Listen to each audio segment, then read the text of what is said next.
ذرے کے برابر بھی، وہی بات، آنکھ کی جنبش کے برابر بھی نیکی کی ہوگی، وہ بھی اللہ جو ہے نا اس کا اجر دے گا. اور اس کے برابر اگر کوئی آنکھ اٹھی تھی، کہاں اٹھی تھی، کیسے اٹھی تھی، میرے بندے کو تو نے دیکھا کیسے تھا؟ حقارت کی نگاہ سے، ہیں، نیچ جان کے، کمتر جان کے دیکھا تھا، ہیں، تیری آنکھ کا دیکھنا کیسا تھا؟ اس کا جواب دینا ہوگا. یہ باتیں نہیں ہیں. ہم تو یہی کچھ کرتے ہیں نا، کیسے دیکھتے ہیں؟ تو تم نے دیکھا کیسے تھا؟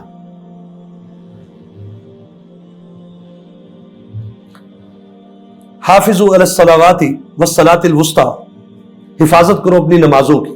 کیا مطلب ہے؟ جب دل کیا چاہا، فرصت مل گئی پڑھ لی، نہیں تو خیر ہے. فرمایا نہیں، حفاظت کرو، تیاری کرو. والصلاۃ الوسطی، اور خاص طور پہ درمیانی نماز کی. اکثر مفسرین کی رائے جو صلاۃ الوسطی سے مراد جو ہے وہ نماز عصر ہے. وقوموا للہ قانتین، اور کھڑے رہو اللہ کے سامنے اس کے فرما بردار بن کر. فإن خفتم فرجالا او رکبانا، پھر اگر تم حالت خوف میں ہو تو تم نماز پڑھو، پیدل چلتے ہوئے بھی پڑھ سکتے ہو، یا سواری پر سوار حالت میں بھی پڑھ سکتے ہو. فإذا امنتم، اور جب تم حالت امن میں آ جاؤ، یعنی نارمل حالات میں آ جاؤ، حالت خوف میں دشمن پیچھے جنگ میں پیچھا کر رہا ہے، تو پھر کیا ہے کہ تم سفر کے دوران سواری پر سوار حالت میں یا چلتے ہوئے بھی پڑھ سکتے ہو. فإذا امنتم، اور جب تم حالت امن میں آ جاؤ، نارمل حالات میں آ جاؤ، فاذکروا اللہ کما علمکم، تو پھر ویسے ہی نماز ادا کرو جیسے کہ تمہیں سکھائی گئی ہے. ما لم تکونوا تعلمون، جو کہ تم نہیں جانتے تھے. اب یہ آخری بات آ رہی ہے وہ مطلقات کے حوالے سے اور بیوہ کے حوالے سے.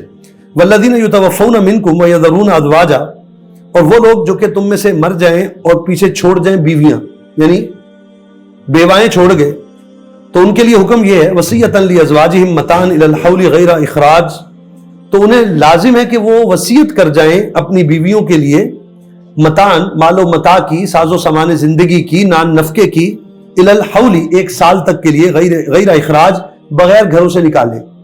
یہ جو حکم آ رہا ہے یہ اصلاً شریعت کے اندر تدریج سے شریعت نازل کی گئی ہے. جیسے آپ کو پتا ہے کہ روزہ جو ہے وہ پہلے جو روزے کے احکامات اترے، روزہ فرض کیا گیا 3 دن کا روزہ ہوتے تھے، 3 دن کے لیے روزے ہوتے تھے، 3 روزے ہر مہینے 3 روزے ہوتے تھے. ہر مہینے 3 روزے رکھو.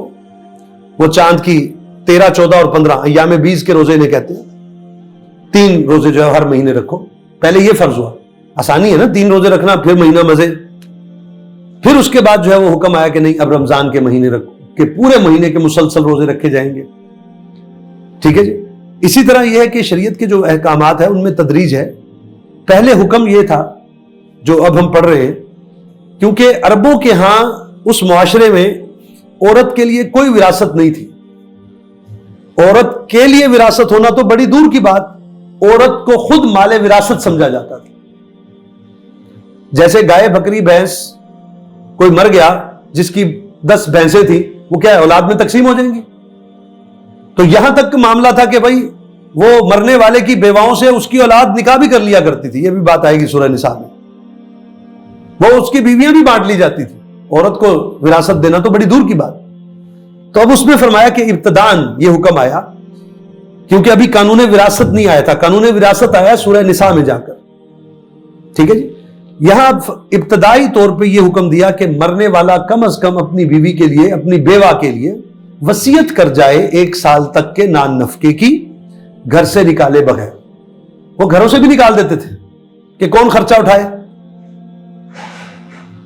لیکن یہ حکم جب شریعت کا قانون آ گیا، یعنی قانون وراثت میں عورت کو حصہ مل گیا کہ بھئی اب تو جو بیوہ ہے اس کو 8واں حصہ ملے گا اگر اولاد ہے، اور اگر اولاد نہیں ہے تو پھر 4تھا حصہ ملے گا. مرنے والے خاوند کی وراثت میں سے عورت کا حصہ کیسے جی؟ بیوی کا حصہ. اگر کوئی اولاد ہی نہیں ہے، میاں بیوی ہیں، ان کی کوئی اولاد نہیں ہے اور خاوند مر گیا تو عورت کو 4تھا حصہ ملے گا. ہاں اولاد ہے تو پھر جسے ہم عام زبان میں کیا کہتے ہیں، اٹھوگ، 8واں حصہ وہ اس کو ملے گا خاوند کی وراثت میں سے. تو پھر یہ حکم جو ہے منسوخ فرما دیا آپ صلی اللہ علیہ وسلم نے. فَإِنْ خَرَجْنَا فَلَا جُنَاحَ عَلَيْكُمْ فِي مَا فَعَلْنَا فِي أَنفُسِهِنَّ مِن مَّعْرُوفٍ. پھر اگر فرمایا کہ وہ خود اگر نکلنا چاہیں اور کوئی نکاح کرنا چاہیں آگے، تو فرمایا کہ فَلَا جُنَاحَ عَلَيْكُمْ، تو تم پر کوئی گناہ نہیں ہے، فِي مَا فَعَلْنَا، جو کچھ بھی وہ کرے فی انفسہن اپنے بارے میں، اپنی ذات کے بارے میں، من معروف دستور کے مطابق، وہ اگر کوئی نکاح کرنا چاہے تو اس میں تم پر کوئی گناہ نہیں ہے، تم ان کے راستے میں رکاوٹ مت بنو۔ واللہ عزیز حکیم، اور اللہ جو ہے بڑا ہی زبردست ہے اور حکمت والا ہے، قادر ہے اور حکمت والا ہے، اس کے ہر حکم میں حکمت ہے۔ وَلِلْمُطَلَّقَاتِ مَتَاعٌ بِالْمَعْرُوفِ، اور مطلقات کے لیے بھی متاع ہے، مال و متاع ہے، بالمعروف دستور کے مطابق، حقاً علی المتقین، اور یہ لازم ہے متقین پر۔ كَذَلِكَ يُبَيِّنُ اللَّهُ لَكُمْ آيَاتِهِ لَعَلَّكُمْ تَعْقِلُونَ، اسی طرح اللہ کھول کر بیان کرتا ہے اپنی آیات، اپنے احکامات تمہارے لیے، لَعَلَّكُمْ تَعْقِلُونَ، تاکہ تم عقل سے کام لو، شعور پکڑو، ان ہدایات پر عمل کرو۔ وآخر دعوانا ان الحمد للہ رب العالمین۔ جزاکم اللہ خیر۔